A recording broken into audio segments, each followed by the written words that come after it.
Get out the insurance cards, get out the copays. The office is open, my friends. Brought to you by drroto.com.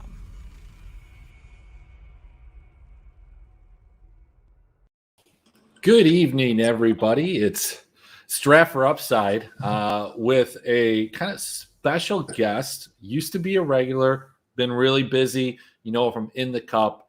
It's Adam White. How you doing, man? What's going on, Rick? It's been a little while since we talked some football. Yeah, we got the golf guy, we got the esports guy, and we're going to talk a little pigskin here. Talk about some of the games that are coming up.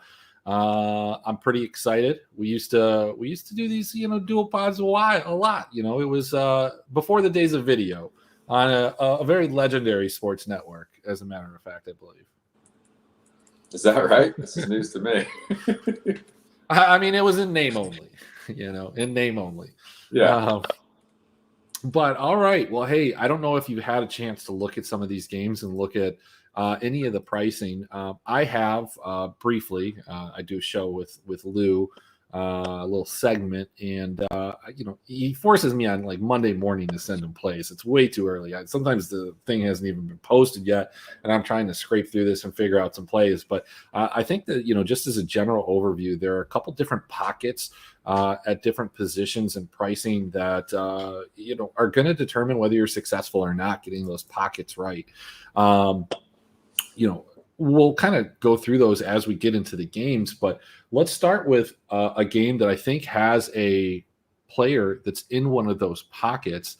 It's a team that's near and dear to my heart and yours, the Detroit Lions hosting the Minnesota Vikings. You've got Kirk Cousins, lining up under guards. You've got Dalvin Cook knocked out of the game.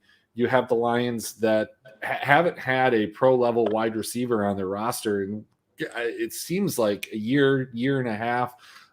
This game is a divisional game. I think this game goes under the total.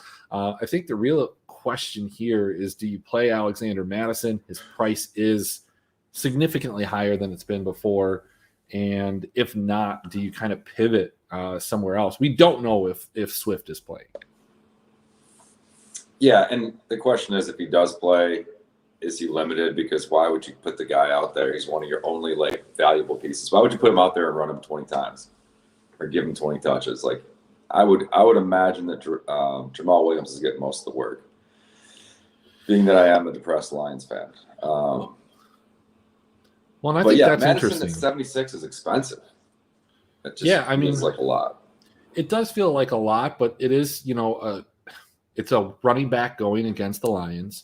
It's a game that they should be the favorite. They should run and control the ball. Jamal Williams is pretty interesting at 5,400 if Swift is out. I do tend to believe that this is more of a grinded out game. I talked about it on the look back on Monday. I've had it in the chat. These divisional games where it's late in the season tend to be games that don't score as many points. They go under around 65% of the time. It's where I'm going to be placing the bet here. And we've seen kind of a shift with some of the teams, even the pass heavy teams within the league, start to run the ball a little bit more if that, maybe the situation arises. Maybe it's just something that they're seeing against the other team. I have to believe that Madison's in line for 20 to 25 touches. He touched it 32 times the last time they played. Yeah, that's the thing is he actually was getting the majority of the work the week the Lions played the Vikings last.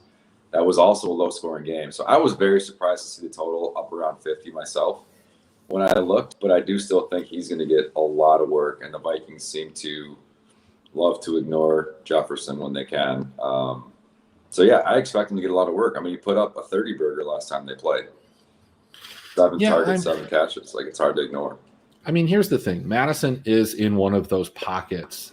He's in the lower end of the running back pocket, and he's really expensive on FanDuel too. A little bit more affordable pass game work makes him kind of more desirable on DraftKings between the two. But I think that this is definitely a spot overall that you could just avoid. Madison's at 76, but you've got Joe Mixon at 81. You've got Austin Eckler at 83.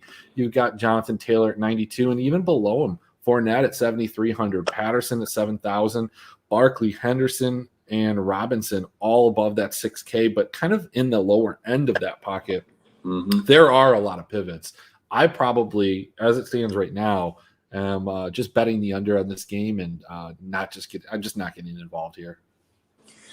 I think if Swift's ruled out, I think Jamal Williams is viable at $5,400 on DraftKings. They've shown they like to throw to him when he plays, so we should get a few pretty easy points catching passes out of the backfield. So that's the only one I'm interested in. I'm with you. I can't go up to Madison for that price with the other value there. Yeah, and the one thing that I pointed out, I think on Monday or maybe when I was talking with Lou, is that this Lions defense has been really, really, really like exceptionally bad against the run.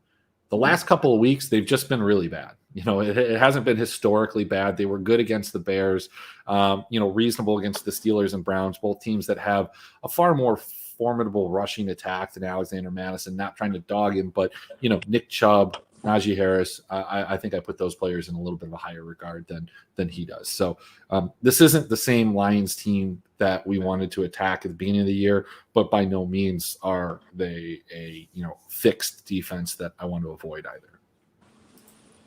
Nope, not at all. All right. Well, the next game we are going to roll into here is another game that I'm just not sure that I have a ton of interest in. Maybe you can convince me otherwise, but we've got the Philadelphia Eagles, a 7-point favorite going against the Jets in New York. We've seen Jalen Hurts just absolutely regress, not just, into the, less than exciting quarterback that I always thought he was, but as a kind of a bummer for fantasy. He was a model of consistency through the end of last year, through the beginning of this year, almost seemingly a guy that never failed, and now he's just failing, and Zach Wilson just fails. This game doesn't look good, man. Yeah, Wilson's a rookie, but yeah, I mean, it's hard to like any of the pass catchers from Philly. The run game is it's just so spread out. It's hard to pinpoint. The volume's not going any one place, especially now that Jalen's kind of slowed down the passing game. I don't know how banged up he is. He's also questionable. So yeah, this game just looks like kind of a whole bunch of muck. If you like the Jets to be in catch-up mode, Elijah Moore I think is reasonably enticing at 5,500. But he had his best game with Flacco behind center, right? Yeah, but we saw Elijah Moore that even when the rest of these guys didn't see a ton of targets last week, Elijah Moore still got 8 targets, 4 for 46, put up a couple points, not where you need him to be if you're putting him on a GPP lineup at 5,500. I guess out of those pass catchers in this entire game, obviously Devontae Smith, I think, has 2 touchdown potential every single week. And if you are going to attack pieces or you do fall into needing a receiver around that price point, I think he's fine to take a stab at. And I still, coming off of a really bad game, having a questionable tag on him right now, Jameson Crowder kind of seems like a guy at 4,600 that can be a real slate breaking type of guy if he catches a couple touchdowns. He's going to need more than one target to do that. But here's a question for you on more of the where the receivers are running their routes. So has Elijah Moore been playing mostly in the slot? I haven't had enough attention paid to that. If Crowder comes back, is he just stepping right back into his normal slot role, or is he sharing that with Elijah Moore? Well, they've played together recently. So last week was a week that they played together in all of those games. So they rotate both of these guys around. And I just, I think as long as Zach Wilson is the quarterback, I just don't have a ton of interest, at least with, Mike White, at least with Joe Flacco. These guys were dumping the ball off to the running back. And believe it or not, Tevin Coleman is 4,500 and he saw 16 carries last week, but he just saw nothing in terms of pass game. The Eagles defense has been decent at limiting points. The Jets have been one that we want to attack. Like you said, do I play Miles Sanders? Do I play Jordan Howard? Do I play Boston Scott, Kenneth Gainwell? And then you also have Jalen Hurts. It's just this Jets team is one we want to attack, but we've had them playing against the Texans and we've had them playing against the Eagles, and neither of these spots are ones that we can, feasibly go ahead and attack. Right, and I think the players that you might want to target in the Eagles passing game, like Dallas Goedert and you mentioned Crowder too, even Elijah Moore. These guys probably need a fair amount of volume. And I think Philly's shown now that they don't want to be a passing team, so you're not going to get that volume. At least you can't rely on it. And the guy who's getting the targets is Elijah Moore, but on the other side of the ball. But, yeah, it's hard to pay up to Devonta Smith because it's just hard to predict the volume's going to be there. It's just a game I want to stay away from. It's just gross. Yeah, I mean, speaking of games that you might want to stay away from, here's another one that just doesn't feel very good, despite Kyler Murray supposedly coming back. The Arizona Cardinals are 8-point favorites going into Chicago. Man, I don't know, like, who's going to be behind center for Chicago? Does Justin Fields come back? Is it Andy Dalton? Does it matter? I mean, I don't know. Like, I guess I want to consider playing James Conner because he said it has that backfield. Arizona should be up and seemingly have found themselves inside the 5-yard line with opportunities for James Conner to score, like seemingly every week, sometimes twice a week. This guy has put up a ton of touchdowns, and I am really upset. We were talking about best ball in our teams and the blackout drunk teams that we drafted. At least I was blackout drunk. Quite frankly, you said you're not, but I looked at that other team, and you might as well just say that you were, because different substance. Yeah, absolutely. But I mean, like, James Conner has had a touchdown, I think, in every game except for against the Browns since September 26th, and 2 in 4 of those. It's been ridiculous. Yeah. I mean, he's the best bet to score a touchdown every week outside of maybe Joe Mixon. Jonathan Taylor, maybe. He's been very consistent. So he's the first guy that I thought of. And I think, honestly, coming off a bye, you still have Kyler at least banged up. I think they're going to want to put the ball in his hands. So him at $5,900 in a game where they're over a touchdown favorite, yeah, I'm in on that. Yeah, the concern that I have with Conner, again, just initially, is he does fall into one of the cheaper pockets, a pocket of guys that I think have some other options, but he just has not seen. He hasn't been effective running the ball. He does need that pass game usage, and he's been getting it. And this is a role that we saw him in Pittsburgh. He was the only guy there. He caught passes out of the backfield. The last 3 weeks, we've seen 15 targets come his way, and he's caught 13 of those for something like 120 yards and even 1 touchdown. So James Conner definitely on the radar, somebody that we want to look at. What about the wide receivers for Arizona? Deandre Hopkins, if he comes back, is at a all-time low of 6,200. Does that just feel like stealing? Like, it does. And you know what? It might be an empty pack of baseball cards that you get, but it feels like it's 6,200. That like a Hopkins, Conner, Murray stack is something that you can feasibly go to with an expectation that this team could score 4 touchdowns. Yeah, I would expect them to score 4 touchdowns in this game. Yeah, I want to like Hopkins. Like, if you assume he's back and he's back to being healthy, I'd say he's a good bet to score a touchdown. It's just the question is he still seeing the volume that you're used to seeing out of DeAndre Hopkins? And it's been inconsistent, so it's hard to be super excited about it. But I am interested in Kyler if he's healthy. So I think he'll be very, very low owned at his price coming back. And I think he's got QB1 upside, like overall slate QB1. Yeah, and I think, what we see a lot of times is people take kind of a wait-and-see approach with some of these guys when they come back, and rightfully so. Yep. Kyler's not necessarily have the best track record in terms of being a quarterback that performs through injuries, hence why he's been sitting out these last couple of weeks. But, you're going to get probably, I would say, the lowest ownership on Kyler Murray that you'll get all year. 7,500 feasibly comes out, puts up 30 or 40 points, and really kind of breaks the QB position at least. Mm-hmm. Yeah. All right. Well, moving on. Let's talk about another just super exciting game. I think that there are a couple, but not in this early window. Quick question for you from the last Sure. game. Like, I think Mooney has to be at least mentioned. He's at $5,600. He's seeing volume. I don't know if Robinson's going to be back or not, but He's put up over 20 DraftKings points 3 weeks in a row. And he's still only 5,600. Yeah, I think a part of that for me just depends on which one of the quarterbacks is throwing him the ball. Maybe like I feel better if it's going to be Andy Dalton. They kind of seem to have more of a connection than he did with Fields, partially because Andy Dalton is at least a somewhat competent quarterback at this point in his career versus Fields at this point of his career. So, yeah, that's definitely a guy that if you want to pick apart on this, or if you just wanted to run it back. The Cardinals have had a couple of high-scoring, or at least one high-scoring game against the, NFC North Division against, Minnesota. Could they do it against the Bears? Sure. And if the Bears need somebody to run it back, Darnell Mooney's probably the guy. Yeah, that's what I'd look to.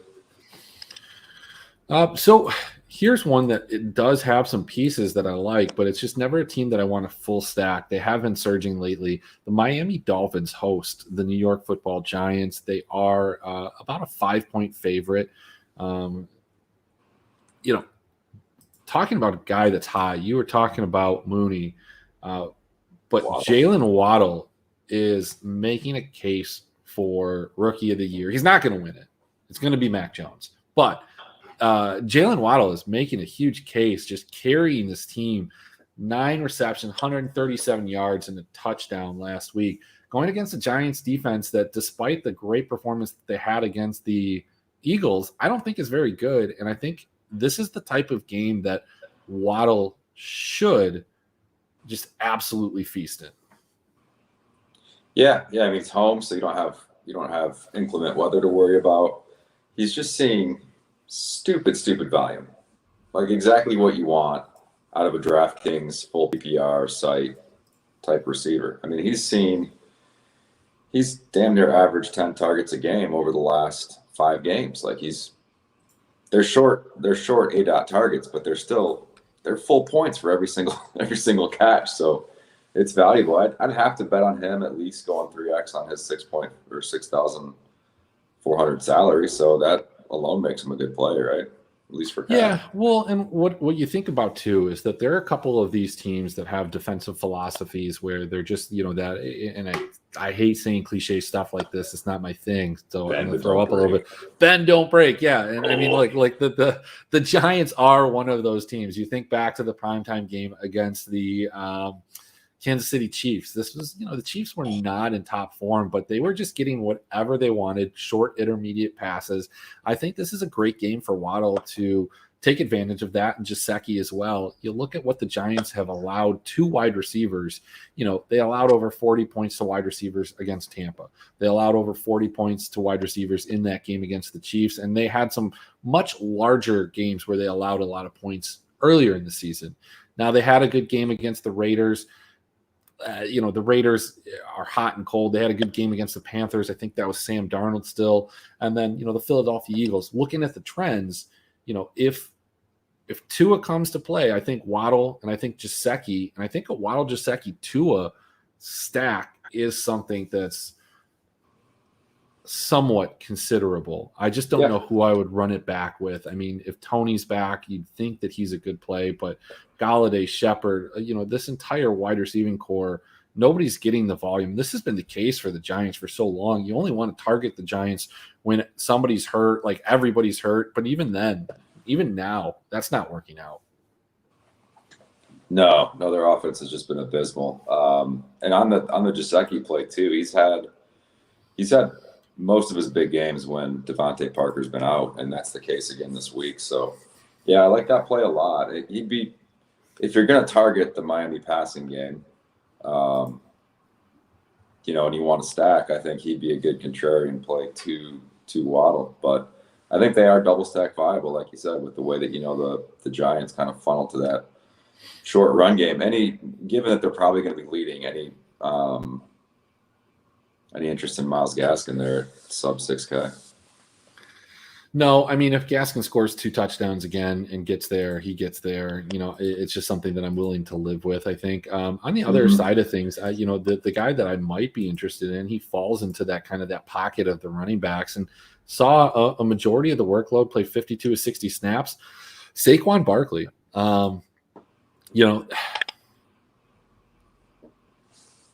he's going to explode possibly at some point this season, and it's going to be when people don't expect it. Why not in Miami? Yeah, it's a fair question. I mean, I think it just feels like there are some really nice, cheap, star contrarian options. Like if you look at him, you look at Nuke, you look at some of these guys where you go, all right, they haven't shown it lately, but it's still Nuke Hopkins, it's still Saquon. So yeah, to your point, you get a back at 6K who has a lot of pass catching upside, the ability to take it to the house, and maybe not slate breaking upside, but the upside where you can see him going 4 or 5x pretty quick. Yeah, I kind of like that. You know, he's not going away if they have to pass in catch-up mode.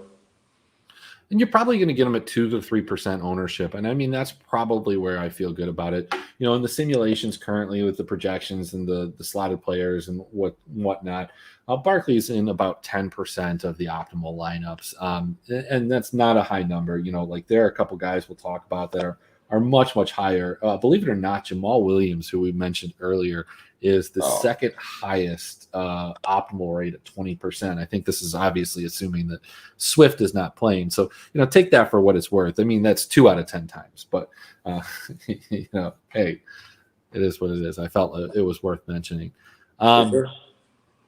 Look, you know, I talked earlier about pockets, like wide receiver, quarterback, running back pockets, and we briefly touched on that the running back pocket, but the wide receiver one that I was talking about, Waddle kind of, you know, is there for it. We've got Tyler Lockett at 6,500, seems to be the only wide receiver in Seattle that Russ wants to throw to. We'll talk about that, but you know, 6,500 down to that 5,600 mark where Mooney is.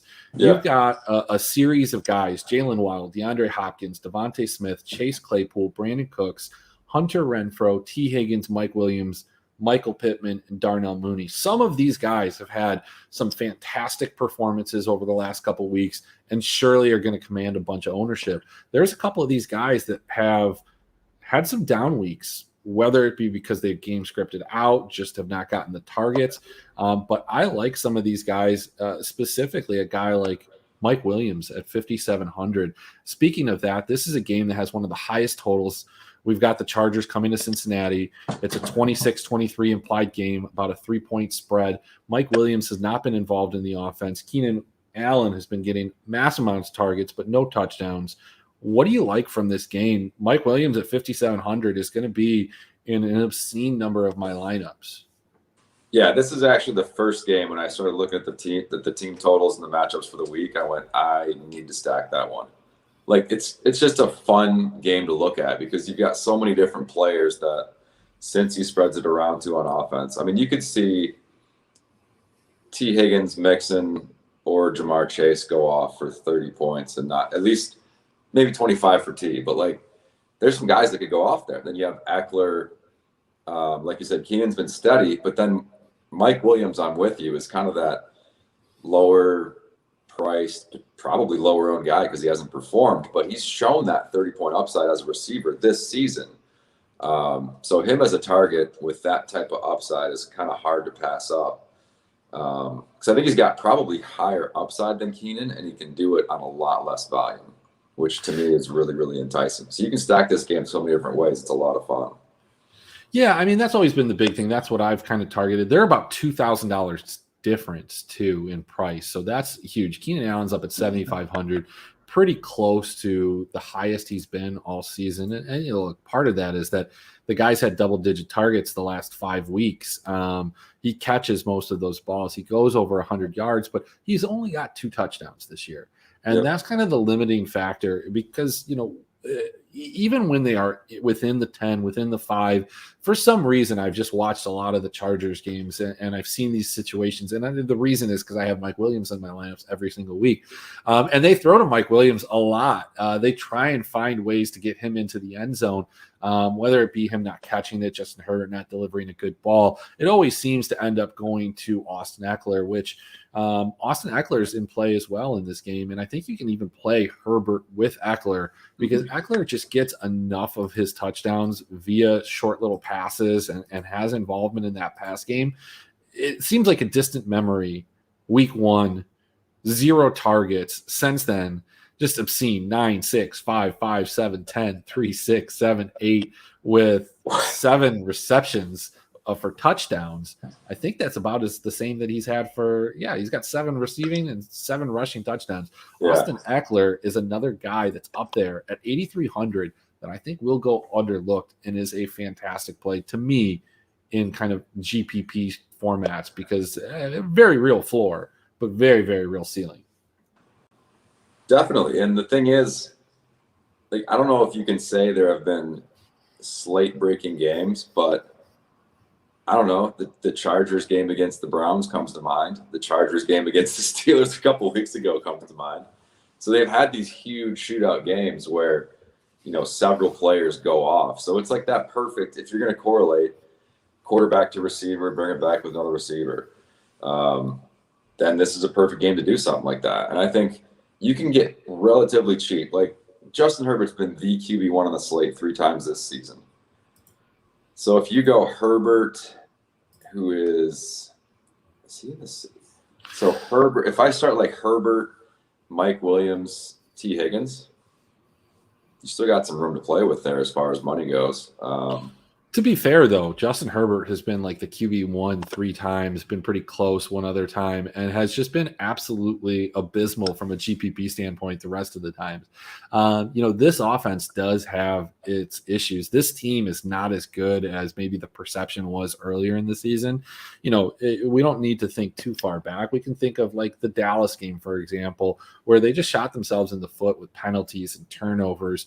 And, Maddie was telling me on Monday that there's, problems with the right side or the left side, one of the sides of their offensive line. There's only 2, but one of them not so good. They have issues, and that is something that Cincinnati can exploit, whether they do or don't. You're right. This is a game that you want exposure to in DFS, but I think that the thing that you could do is just take it the other way. Instead of looking at Herbert, who's been, like I said, kind of inconsistent. And, if you're not getting a QB1 performance, you're not getting a performance you want, but you got a little bit more consistency out of Joe Burrow, not recently, because Joe Mixon's been taking it.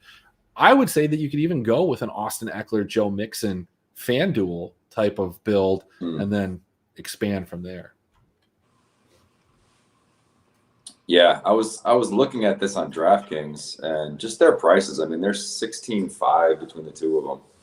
That's a lot of your salary to eat up in 2 players that generally running backs don't correlate well together, although they both catch a lot of passes out of the backfield. So I don't think you'd have many lineups on the slate with those 2. And if they both go for 25-30, yeah, you could be on. It depends on how you correlate the rest of the lineup. It just feels like this game. I've heard other people talk about it. I've seen it mentioned. You said it was the first one that you've looked at. It's got I think it's got the highest total, or maybe the second highest total, but it's the only one that's a reasonable spread. So I think that there's going to be a lot of ownership here. When ownership projections come out and kind of are finalized through a couple different sites tomorrow, I think I'll make some more stands in terms of how I want to approach this game. But I have a feeling that it's going to be highly owned. If it's going to be like obscenely owned, I think that, as we talked about, we've seen these teams fail, and we've seen them fail routinely.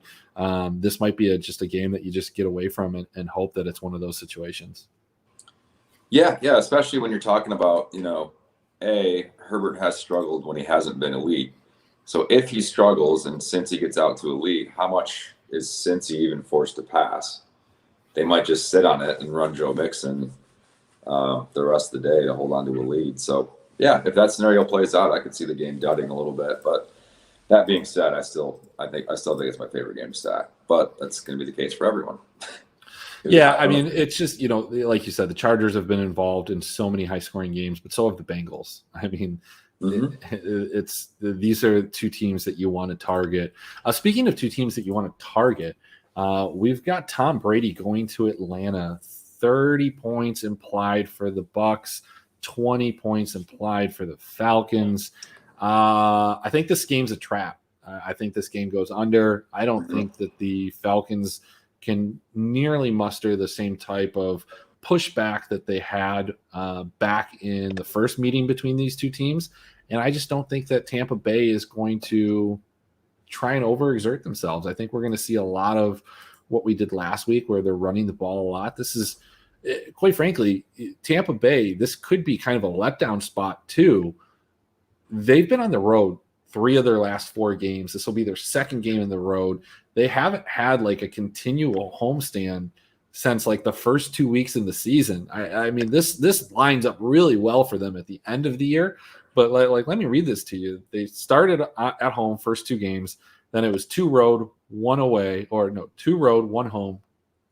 Actually, it was 1-1. I got the 1 game double entered. But nevertheless, 3 of the last 4 games have been on the road. This will be 4 out of 5. Divisional game, late season. I don't know. That's what I'm saying. Is this their second time playing? Yes, they played week 2. It was 48-25. That's right. They were routing the Falcons. Falcons came back, and that game allowed that comeback kind of pressured the Bucs to continually, put their foot on the gas, and that's why they scored 48 points. Yeah. Tom Brady only had 36 pass attempts in that game. Didn't AB have a monster game? I mean, they scored 48 points. I think there was quite a few monster games. Yeah, for sure. But yeah, I'm kind of with you on this, especially if the Buccaneers have most of, if not all, of their pass catching. Well, AB's going to be out. AB's out for 2 more weeks. AB, yeah, but I mean, Gronk is back. He's showing like he's full strength now. He had a great game last week. That's the one where I think I'd be most interested at 53, because Gronk had a big game last week, didn't score any touchdowns. I think I go back to him. He's got 17 targets his last 2 games, and I think Atlanta's pretty exploitable over the middle. But yeah, they have been pretty good. I mean, they have been good against tight ends. They had just one massive malfunction against the Miami Dolphins, but have shut down other tight end heavy teams like the Cowboys, Patriots. That's it. I mean, those are the only teams that they shut down. But from a tight end perspective, but I agree with you. Like, Gronk is probably my favorite play.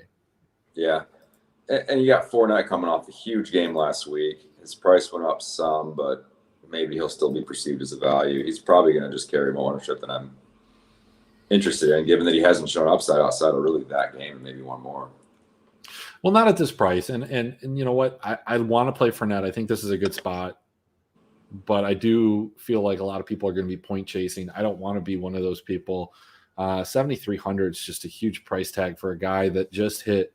It's not the touchdown upside. It's not the passing game involvement, because both of those things are there. But you really almost need 2 touchdowns or the ability to get a 100-yard bonus, which he has the ability to get 2 touchdowns, but it's just not a guarantee. And the 100-yard bonus, that just doesn't seem likely. So I don't know. I think Gronk is the right play here. We'll see. I do like Leonard Fournette, and it is a battle in my head. He is in that pocket of running backs and a little bit cheaper than guys like Eckler. Yeah, I mean, I like Gronk kind of just as a one-off in this game, because I think it's going to be similar with Cordarrelle Patterson. People are going to be point chasing from last week's big performance.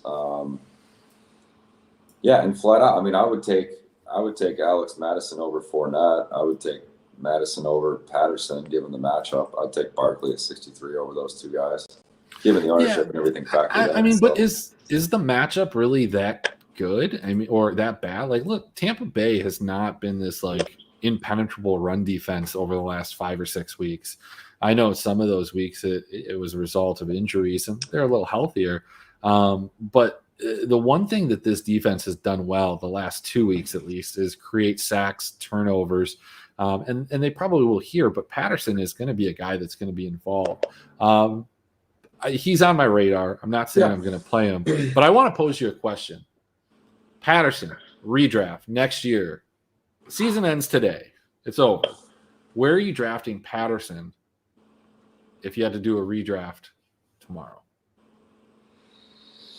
For next year, not for this year. Assuming Mike Davis is still there but not good, they don't know anything else. I mean, if I'm in a full PPR league, I'd have to be comfortable drafting him in the 2nd round. Would you take him in the 1st? Maybe like at the end of the 1st? See, I'd be like on the turn. I'd be uncomfortable. What if he had I'd be running comfortable. back eligibility? Running back and receiver eligibility? Let's just say he has running back eligibility. That's the question, because receiver eligibility in a PPR league, I think you can find guys that are more interesting there. But if he has running back eligibility, you're essentially going 0 running back, but you're getting a running back because you're getting a wide receiver. I just feel like he's in one of those spots where you said you would take him in the second round. I almost feel like anybody that you would take in the second round, you have to say that you take at the end of the first, like at 11. Obviously 12 is the same thing, but if you like him in the second round, you won't get him in the second round if you're taking him at 11, or if you won't take him at 11 because you're not going to take him at 2 in the second round. Yeah, it is. It's a good question. I guess the reason I'm hesitant is just because he hasn't shown he can be this type of player. I would contend that he has. Just nobody's let Cordell cook. Okay, that's what it's been. It's been true. I mean, he's mostly been a special teams guy, and they'll bring him in and throw him a swing pass and get him out in space for run reverse or something. But it's been fun to watch the way he's been used with Atlanta. He's like the only reason to watch that team right now.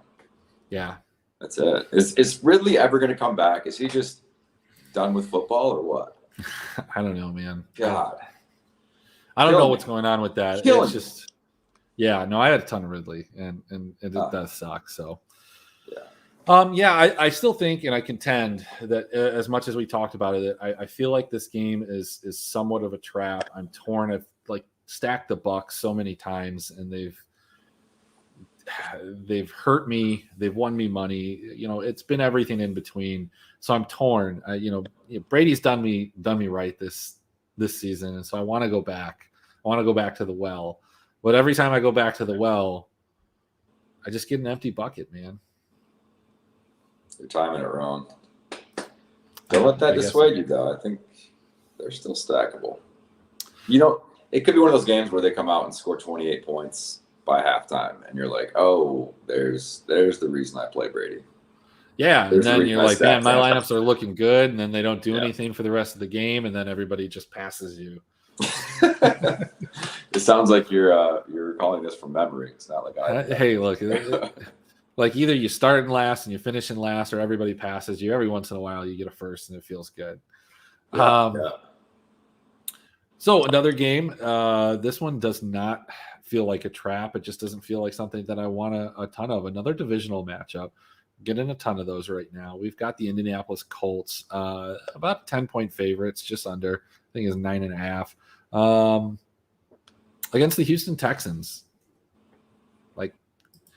I want to play Michael Pittman, but are they going to need to? 5,700. Yeah. I don't want to play Wentz. I don't want to play probably Cooks in this situation. The Colts are really good at limiting big plays, and that's part of the reason that I think that the Bucs went to Fournette was they just were taking what they were giving them.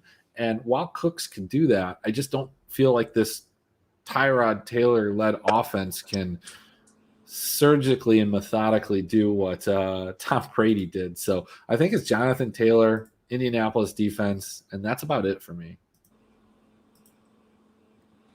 You like Indy D? They're 37. I mean, they've been a shutdown D. They're 3,700. Houston, is a team that can turn the ball over. I mean, 3,700 is probably a little bit higher than what I want to pay, but we'll see. Yeah, I don't mind that play. Yeah, I'm kind of with you overall. I just don't think it's a game where if you believe that Indianapolis can come back and get refocused after getting kind of blasted last week, then yeah, but they're kind of showing themselves to be at least the best contender out of that division this year. So I think they'll be motivated given that they're still right there with Tennessee. So yeah, do you think Taylor's going to be a little bit under-owned given that he's over 9K? And I mean, CMC's out, so I think people are going to be reaching for that high price stud that you can count on for 25 plus. I mean, I think so. It just depends. Like I said, there's a lot of inexpensive wide receivers that are going to allow you to pay up to these running backs. It's just a decision of where you're going to go. And I do think people are probably going to go to Jonathan Taylor over Eckler, over Mixon. I don't think that there is this belief that Mixon, what he's doing is sustainable. And maybe it's right, but the same thing can be said about Taylor. Just given the opportunities that these guys have had, as long as that continues. Scoring every week, of course, isn't attainable or isn't sustainable forever. But at the same time, like the way they're using them in the red zone, they've obviously found some plays that work when they get down there and in scoring zone. So I think he can sustain it, and I think Jonathan Taylor can sustain it too. I think he's got slate breaking upside like every time he touches the field, especially now that they're using him even more in the passing game. Like he's the perfect damn DraftKings player. And if I'm starting a cash lineup against the Texans, I'm kind of confident with, all right, I'm going to get 25 plus out of this guy no matter what, like unless he gets injured. And you really nailed it right there. The big thing and the most frustrating thing that we had seen throughout Jonathan Taylor's career was that Nyheim Hines was there. And, in certain situations, certain game scripts, and even just randomly, he would be subbed in and he would steal touchdowns. That hasn't been the case. I mean, Taylor's been utilized in the passing game. Yes, Nyheim Hines has had a couple of games, but so did Taylor during those times. I just don't even consider Hines viable in any situation, because I think that even if even if Indianapolis is behind, Taylor's going to be playing.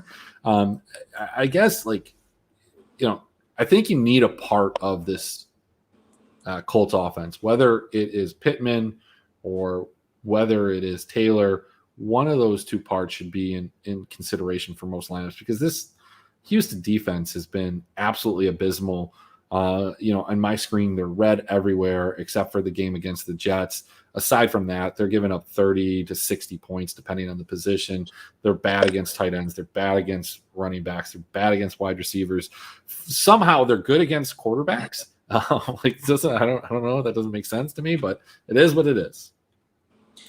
Yeah, I mean, I'm with you on Pittman. I want to go back to Pittman because he's shown that he is getting a very, very high target share in that offense week after week. I can't tell you how much that, whatever it was, like 4 for 50 line on 10 targets just made me want to puke last week. But I digress. I think he's the guy that you can target, like you said. If that is how Indy attacks in the first half, if they have to throw enough to keep the foot on the gas, then Pittman's definitely a great candidate in this matchup. I mean, when you look at the target share, everybody is under 15% except for Pittman at 24% in terms of target share on that offense. The concern is just how many targets are going to be there. What is 24% of, is it 24% of 20 or is it 24% of 30? And that's the question. It's probably 20. And then you're looking at 4 or 5 targets and you're like, I wouldn't have paid that for that. Yeah, I mean, if you look at Carson Wentz, I mean, he's had a couple games where he's thrown for 40 or 50, but those were games against Tennessee. That was a kind of a high scoring affair. 31-34 was the end of 31-38 against the Bucs. That's 44. Aside of that, he barely gets over the 30 mark. So it's game script just makes it look like, all right, if you believe, and I believe, that Tyrod Taylor's not going to lead them to even a good performance for a half of football to keep it relatively close, then yeah, there's no need to play anybody in the passing game from Indy. And if that offense is going to be that terrible, then, like you said, play Jonathan Taylor and play the Indy D. All right, we have spent entirely too much time talking about the Colts and the Texans. Let's talk about a juggernaut, the Jacksonville Jags, about 12.5-point dogs coming into LA, a reeling Rams team. Matt Stafford has not looked bad, but has not been getting the results that he was earlier in the season. This team has struggled against winning teams with winning records. The Packers, the 49ers, the Titans all kind of handled them pretty well, but that is not the case this week. They're playing the Jags. Jags do not have a winning record. Jags barely have anybody on their roster that I would consider a winner in the National Football League. I don't know. I think this is kind of a get-right spot for the Rams, but Cooper Kupp's too expensive. Odell Beckham is a guy I just don't ever want to play. I might be convinced to play Darrell Henderson, and James Robinson holds a little bit of interest to me. Aside from all of that, I just don't think I can find myself playing Laviska Shenault. I don't think I can play Van Jefferson, and I'm definitely not playing Marvin Jones. You didn't even mention the wide receiver one on the season, bro. I did mention Cooper Kupp. I said he was a little too expensive. A little too expensive. All right, that's why I just in this situation, like I don't think that they're going to have to put like the pedal to it, and like Kupp at 9,000 needs like a high volume game or a game where he's going to score multiple touchdowns. I mean, I guess I will float a name out here that I do like. He's back. Dan Arnold's gone. It's J.O.S. O'Shaughnessy at 2,600. O'Shaughnessy. Yeah, their tight end has been getting volume. Dan Arnold was a great low-price guy for several weeks. I think I played him 3 weeks in a row. O'Shaughnessy at 2,600, if he's going to assume that role and get even 75% of the volume. He got 5 targets last week after O'Shaughnessy went out. Yeah, why not? I mean, he had 8 targets in week 1, 6 for 48. I mean, look, he's at 2,600. It's a salary saver. He's not going to kill you if he gets 2 or 3 targets. You're just hoping that you can use that extra salary to find somebody else that's going to score multiple touchdowns. Yep. Again, I don't think I want to spend too much time on this game. Let's get to one that like actually has some fantasy relevance.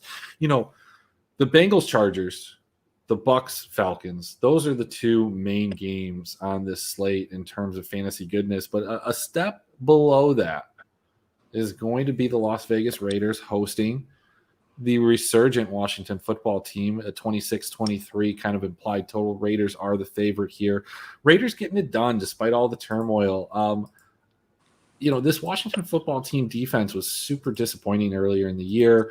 You would watch them, and I've watched pretty much every single game because it's local market. And it just felt like they were playing better than what they were getting in terms of results. They were letting teams, get the third down conversions, but that hasn't been the case in recent weeks. They beat the Bucks, they handled the Panthers, they beat the Seahawks, and this defense isn't the dominating one that they were last year, but they're good enough. And Taylor Heineke has looked good. Antonio Gibson is in line for what might be an Antonio Gibson feature week at 5,700. How he is not the number 1 owned running back. If he's not, he's going to be mine. If he is, I have a little more concern, but I really like both running backs in this game, Josh Jacobs, Antonio Gibson. I really like, Logan Thomas and Foster Monroe. I like Terry McLaurin and Hunter Renfrow, Deshaun Jackson. Like, there's just a lot to like here, man. Yeah, I kind of agree with you. The hesitation is I actually think Washington's a better football team than the Raiders. I don't think it's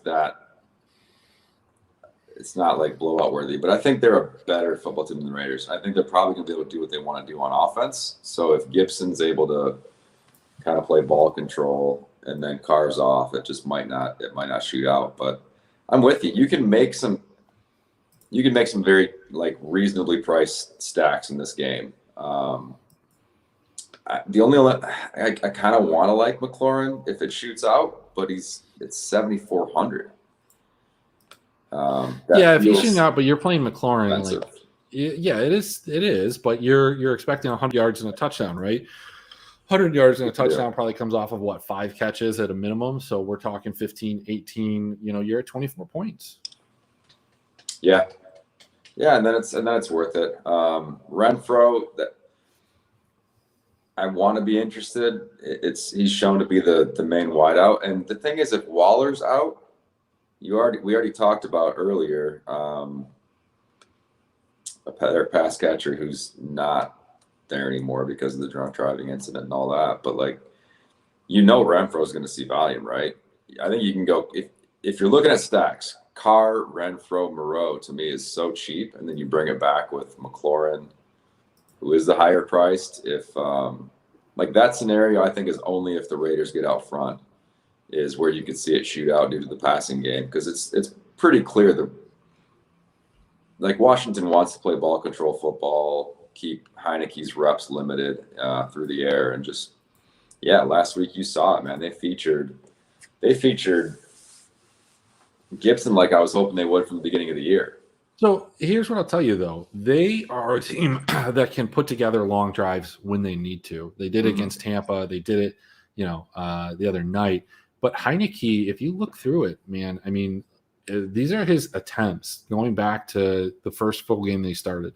46, 24, 33, 41, 39, 37, 39, 32, 22, and 35. This is a guy that is throwing the ball a ton. His completion percentage in most of those games is somewhere between 60 to 80%. They're not deep passes. They're kind of intermediate passes. And one of my biggest knocks on the guy is that he does hang the ball high a little bit. He's going to get somebody hurt, but he settles down throughout the game. And, this team rallies around him. And this Raiders defense has been absolutely terrible. They've given up over 30 points to fantasy running backs in the last 3 weeks. Before that, they weren't good. They've given up 50 points or more to wide receivers 2 out of the last 3 weeks against Dallas, against Kansas City, huge games against tight ends. If Gibson is the only running back, and he is, and he gets 5 to 6 targets, which he will, I just don't see how at 5,700 you ignore that, or how anybody ignores that. The only thing that I'm hoping is that for whatever reason, throughout the last 2 years, and you've heard me talk about the Raiders a lot as a team I like to target, just because they are cheap and they have that upside. I wonder what the ownership's going to look like, but I would be absolutely surprised, flabbergasted even, if Gibson's not 20 to 25% of the projections and higher than that in high dollar single entry type stuff.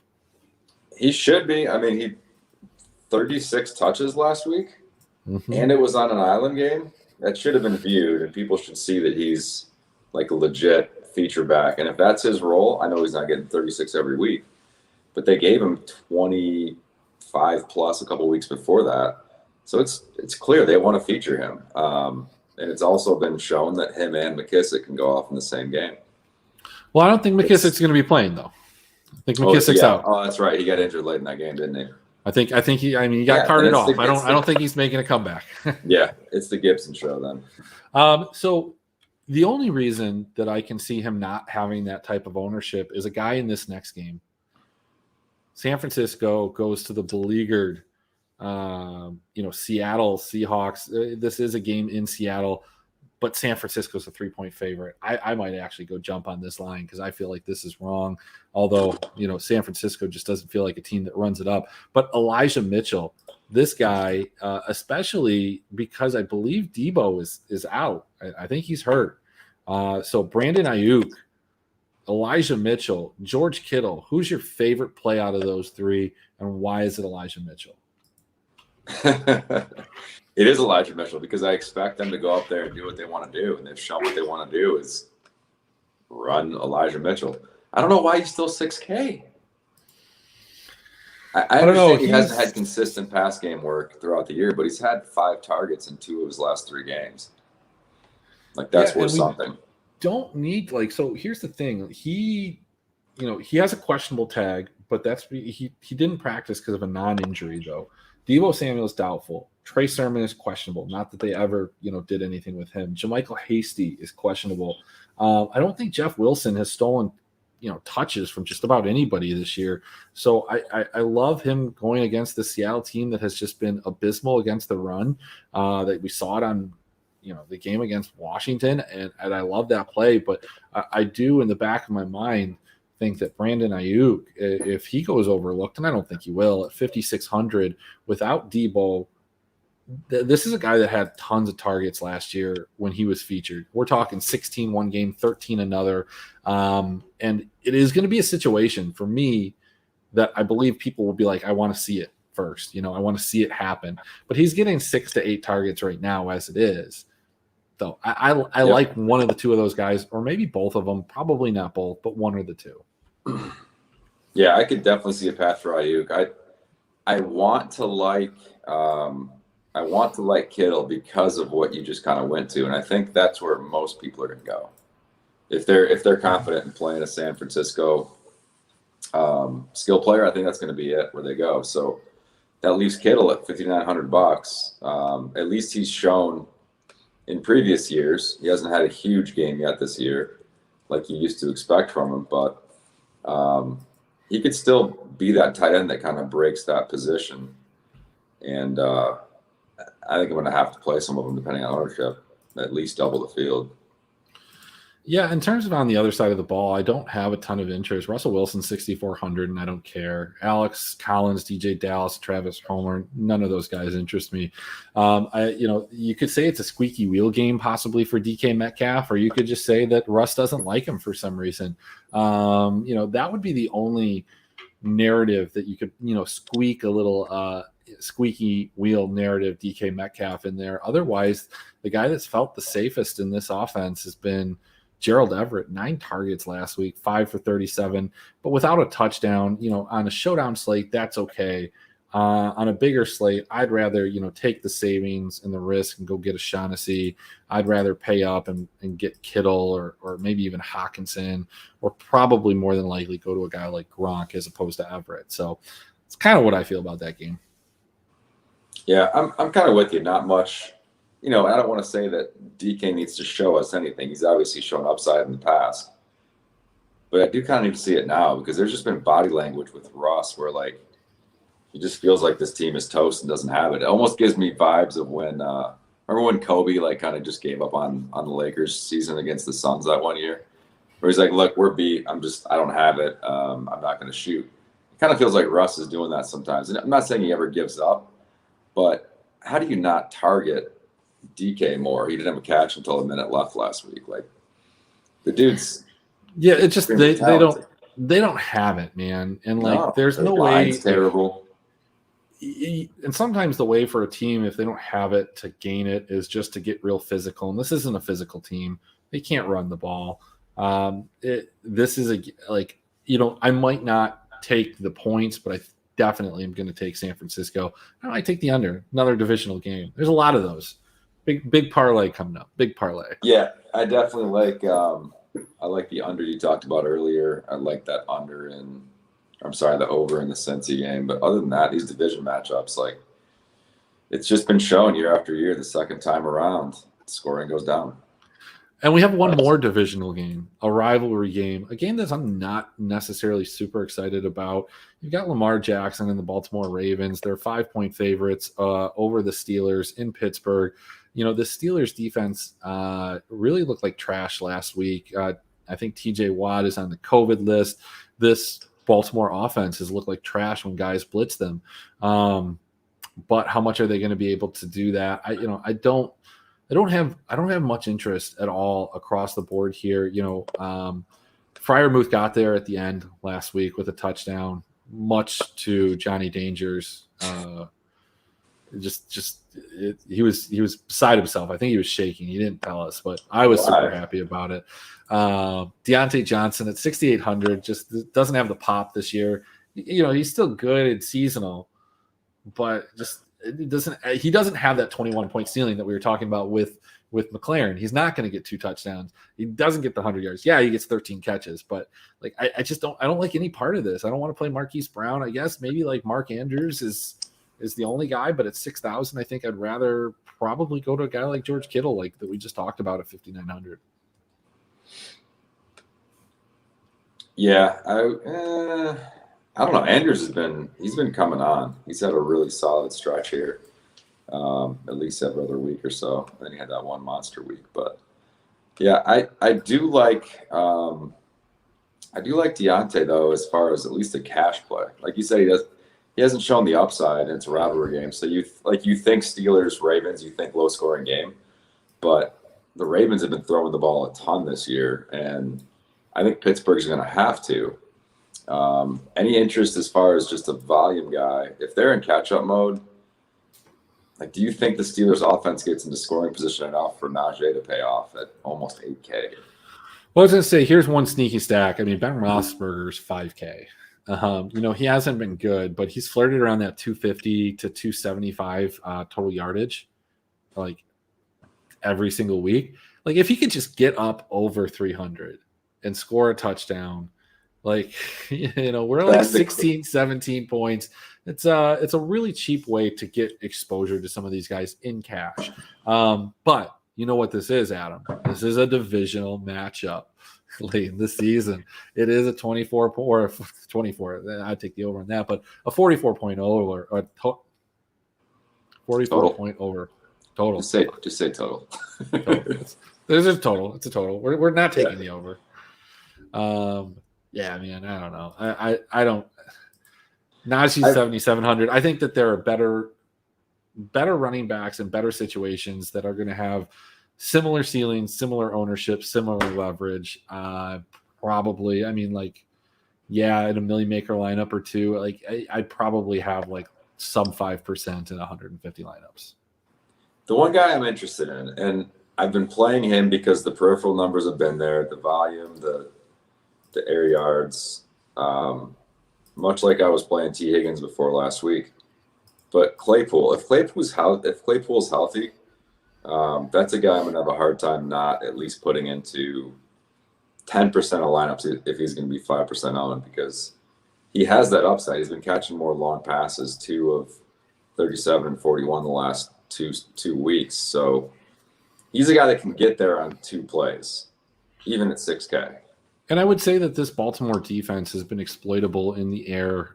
There is this perception that they're really good, and the deep ball, though, they play. They tend to be good in limiting one position or the other. So they have given up blow up games to wide receivers. So I don't hate that. Like at 10%, I think that's a decent enough. And we've seen Claypool run the ball in too. I don't think that's going to be the situation, but I can see him scoring 2 touchdowns on 80 yards receiving, and getting you a 20 to 25 point game. Yeah. I'm not saying it's someone I'm like cash game confident in, but the upside's there. I think he's a guy that if you leave your flex open, you have maybe him in the flex, maybe you have Ayuk or Kittle or a variety of different guys, or even, I mean, he maybe like, how much was Renfro? Like maybe one of these guys, like a guy like Renfro at 5,800. So this is a perfect example. So you have Renfro in there. You've got $200 left over just to make sure that you can pivot off, because if your lineup is behind or you're near a cash line or something like that, and you can just see that like you've got Renfro, he's going to be 25% owned. I think you can pivot over to Claypool. The difference is like Renfro might allow you to min cash. Claypool might give you a type of game that, possibly because of his ownership is going to get you, much more than that. So that's the thought that I would have there. Yeah, for sure. Like if you're playing in a smaller game, like a weekly 10-person or something like that with some friends, or like a 20-person, 25-person, something like that. And you got to play catch up. Like throw a Claypool in there instead of Renfro. If you're up, Renfro's getting the volume. He's probably the safer play. Like stay with him. Yeah, it's crazy. Like when you play in those type of leagues, you have 20 people, and more app malfunctions than I've ever had in my personally ever have happened in those type of leagues, or so I hear. Like where people have to have manual entries. I don't understand it. I don't get it. My app wasn't working. Really? Come on. I mean, it's all fun and games. I just thought it was funny. I don't have a problem with it, but man, like every week, 2 or 3 people, it just doesn't make sense to me. No, I'm totally with you there. I think that about sums it up. I mean, it's another divisional game. These two teams, although they're not like ground and pound type teams this year, I just don't see it being super high scoring. You said the total is at like 44, right? Yeah. 44, 45, yeah. There's a path. I could see it going over, but it's not something I want to bank on. I'm not confident enough in it, let's put it this way, to put a lot of eggs in that basket. The one thing I'll say is divisional game down the stretch, Baltimore's got to get back on track. Like I actually kind of like Lamar as what I'm guessing will be a pretty low owned quarterback option there. I think Lamar always is going to have some ownership. We haven't seen the quarterbacks have any type of like actionable ownership that you need to fade them at all this year. But, like I think Herbert last week at like 18% was like the highest one that we'd seen. Just to kind of take a look at this, if we take all of these divisional games and we include the Sunday night game, which is let's actually even include the Monday night game, because we've got a lot of divisional games. So we talked about a bunch of them. I think we've talked about the slate, but we've got the Broncos and the Chiefs. We've got the Patriots and the Bills. I almost like the Patriots at +3. That's something that you might want to take a look at. But I'm going to take a small bet here. I'm just, I'm throwing like $20 on it. I'm getting plus 9,000 odds. So this is a $2,000 parlay that we're putting in here. This is 1, 2, 3, 4, 5, 6, 7 legs. Mm-hmm. This is all the unders. Unders in all divisional games. Yep. Mm-hmm. All right, I placed it. I made sure it was all unders. I made sure I didn't screw it up because, when we talked about those best balls, I made a bet that day. I was drunk. I messed up the bet, and it cost myself quite a bit of money looking back at it. So, yeah, I would imagine at this point it's kind of sad. If we're going to talk those two, a non-division game coming up on Thursday. I know you normally do kind of slate breakdowns for the showdowns on a different show, but just at that total, 47.5, Cowboys Saints, kind of liking the under there with Taysom Hill at quarterback. Yeah, I think that's 47.5. It's an under game. It's also a home team getting points in prime time. I kind of like the Saints plus 4.5. I definitely think that there is a path that if they get out in front, this Dallas team doesn't have a ton of fight. Has a little bit, but I just question how good they are. Me too. Not that the Saints are good, but I think if the Saints have a strong point, it is their defense. If they can control the ball with Taysom Hill, if they can run the ball with whoever's going to be in that backfield, I think the Saints can do this. I'm fully prepared for them to lose like 30-9 like they did on Thanksgiving, though. So, take it for what it's worth. It's a system bet. You take the points in prime time when the team's at home. It's just what you do. Yeah, and they could lose 21-17 and cover. That's pretty enticing. Going through that 4-point threshold is pretty huge. Yeah, look, people don't understand implied odds. I was talking about this in the Discord, and we'll talk about it right here. Like, look, the Saints are plus 180. That means that they win this game more often than you hit the middle third numbers in roulette. That's a plus 200 bet. But when people see those odds, plus 200 or, plus 400, for example, those seem like long odds. Plus 400 means it happens 1 in 5 times. It happens, and it happens enough. It's 20% of the time. This 4.5, they have it at minus 110. In terms of where the betting numbers are right now, I can check this for you. We've got 65% of the bets coming in on Dallas. This line hasn't moved since the initial move. It opened. It was kind of weird. I think Taysom Hill was involved or brought in. They knew that CeeDee Lamb and I think Amari Cooper were going to play, and then the line just shifted crazily. 65% of the bets are coming in. I like to fade the public on top of it. So 100%. 100%. All right, Adam. Well, it was good. Hopefully we get you on some more of these shows as the season progresses. We only have 5 or 6 more weeks. But I know that you had mentioned that you wanted to maybe get into some LOL. So maybe we'll do that in the new year as well. And we can talk about that. Bring you over to the Esports with Emmerich YouTube channel, in correlation with the drroto.com. But hey, this has been Draft for Upside. For Adam White, I'm Chris Emmerich. Check us out at drroto.com. We've got members only Discord, a Discord package. You can get a package for the whole site. Use code DOC, and we'll talk to you later.